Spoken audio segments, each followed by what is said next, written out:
Hello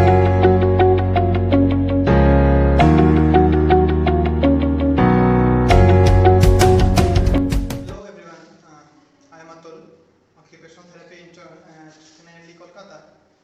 Today is October 27 and the world is celebrating Occupational Therapy Day. Many people would be surprised because they might have heard it for the first time, but it's not their fault. In our country, very less number of people know about occupational therapy.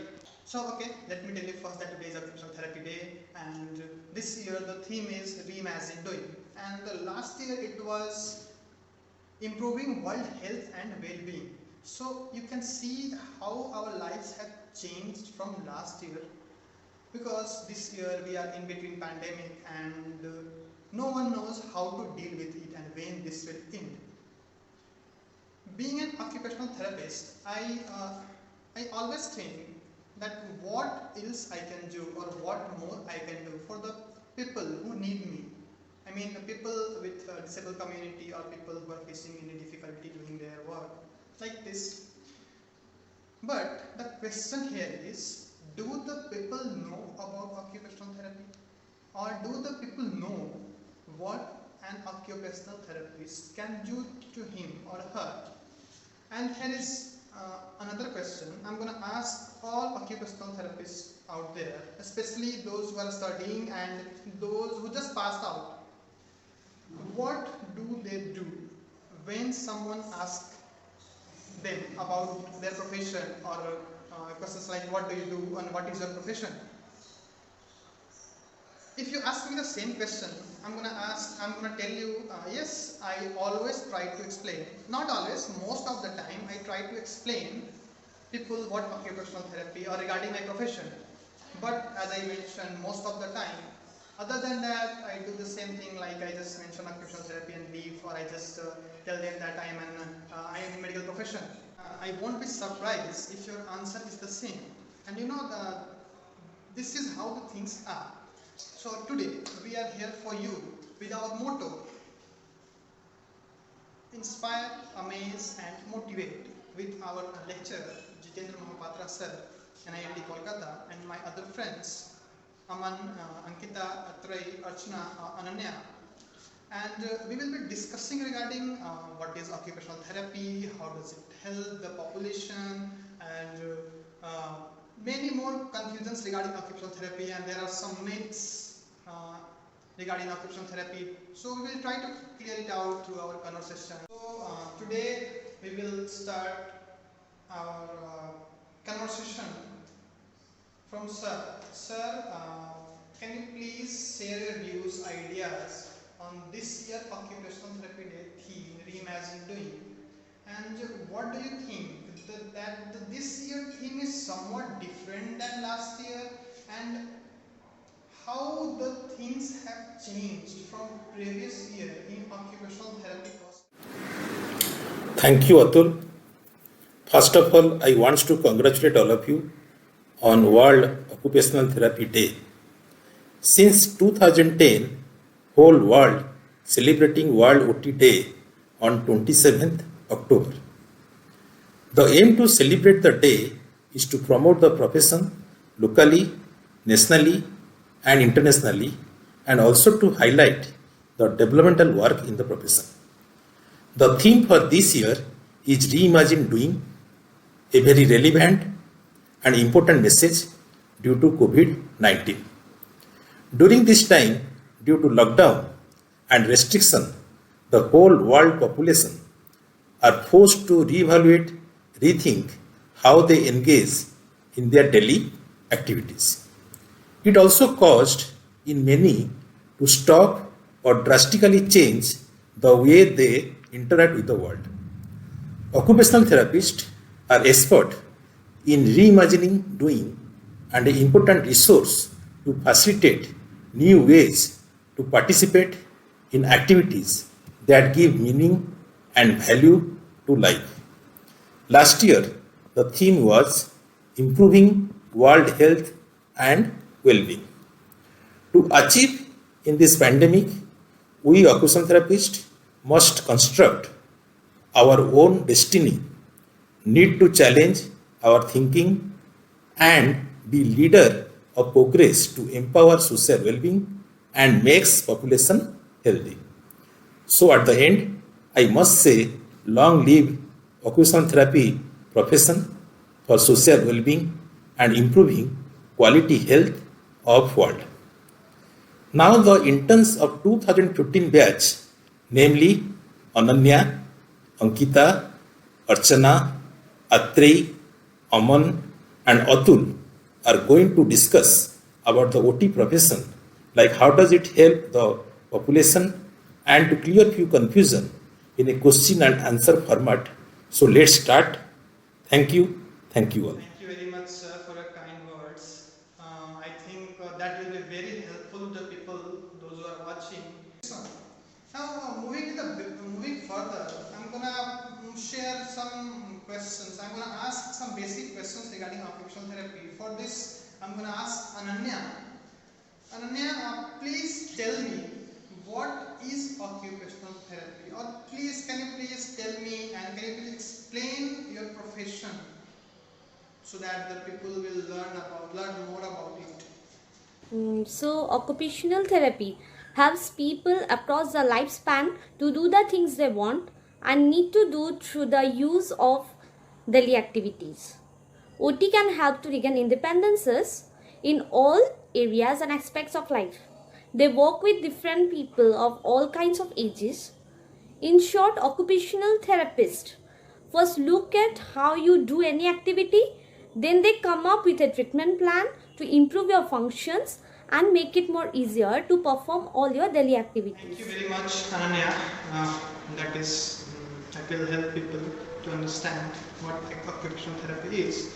So moving on, there is a question that always comes in everyone's mind when they hear physical therapy or occupational therapy. At the same time, they consider both the same.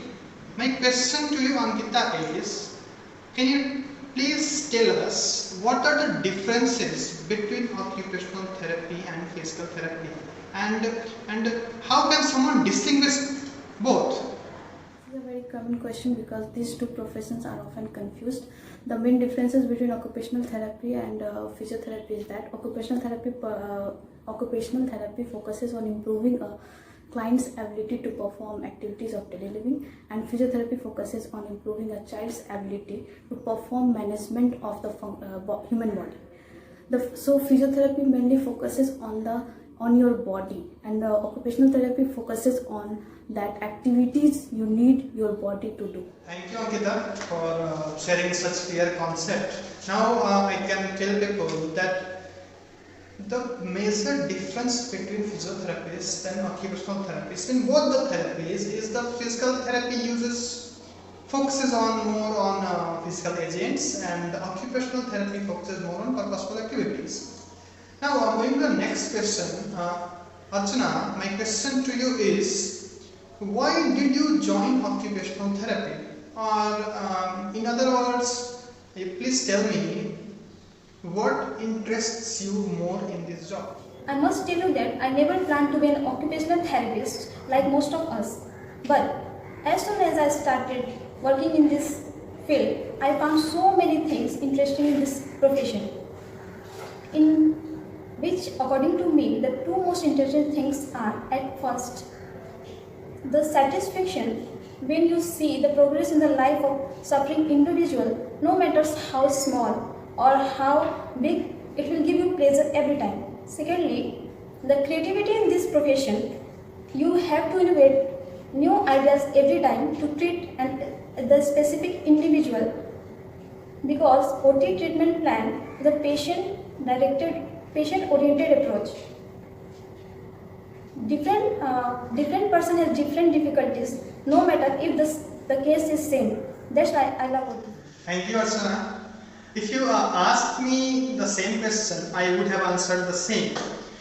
By the way, thank you, and I think every student who want to pursue occupational therapy, more or less they have the same motto or interest. Like now, moving to the next question, Aman, please tell me, what do you feel are the most important qualities in an occupational therapist? As you know, it's difficult to list only some qualities. Different autists have different qualities, like communication skills, compassion, problem-solving skills, patience, observation, and teamwork. Thank you, Aman. That is a good one. I think we both might have the same qualities too. Now, moving further, my next question to Ananya is like everyone in their mind, everyone thinks that they are occupational therapists. How can they handle a patient having many difficulties? Like this is my answer. This is my question to you, Ananya. Please tell me, how do you deal with difficult patients? How do you deal a difficult case when it comes to you? This depends on individual patient reaction to the therapy. For difficult patient at first, we try to build a good rapport with the patient by communicating with each other about who am I, what is OT, how this can help him or her, about their problems, how those occurred, what treatment plan we are giving, how will they have a better life. If the patient is in emotional stress like having anxiety or irritation, it will be better coming again at the next time of the therapy session. Sometimes doing short period of session and gradually increasing time may Thank you very much, Ananya. Now, my next question to Archana is, Archana, can you please tell me how an occupational therapist make differences in people's life? Of course, yes. It's difficult to understand for us because eating, bathing, dressing, cooking, writing, etc. are very easy day-to-day activities for us. But to someone who has a disability, it's difficult. Sometimes seems to become impossible. Regaining those abilities to live an independent life, it's really life-changing for them. So true. Thank you, Archana. My last question to Atray is, Atray, this is a very important question, like for current scenario. Can you please tell me how, especially in this pandemic period or in this lockdown period, how occupational therapy helped the people? Very good question, Atul. In this sudden COVID-19 pandemic situation, everyone is facing new challenges and the time is very difficult to cope with. As an occupational therapist, it's our responsibility to listen properly to the patient and show empathy. Some recommendations in terms of different disabilities, like for all disabilities, public communication and education materials should be accessible to persons with disabilities. Quarantine facilities should be cognizant about challenges faced by persons with disabilities. Helpline should be accessible. For specific disabilities, we can help developmental disabilities. Specific efforts should be taken to communicate and measures to prevent infection. Specific activities should be planned to address boredom and disruption in daily routines. Physical and mental health care helplines should be accessible. For disabilities due to mental illness, the distress, anxiety and panic is likely to be higher in them. Helplines to address these should be set up. Measures should be taken to ensure continuity of therapy. To help hearing impairment, masks make routine communication difficult. Alternatives including transparent masks should be considered by pupil communicating with person with hearing impairment. Text-based communication should be preferred. All mass communication should be made accessible for person with hearing impairment. Occupational therapists can help visual impairment patients. As they may rely a lot on touch-based activities, measures of hand hygiene should be facilitated specifically for them. Educate to sanitize assistive devices too. Responsibility of social distancing should be an on others as person with visual impairment cannot do that on his or her own. To help locomotor impairment patients, accessible hand hygiene facilities should be provided. Accessible wash basins and/or liberal supply of hand sanitizer. Specific attention should be given to sanitize assistive devices. Home-based therapeutic exercises should be demonstrated. Thank you very much, Atrey. I hope this will clear all doubts and questions regarding occupational therapists.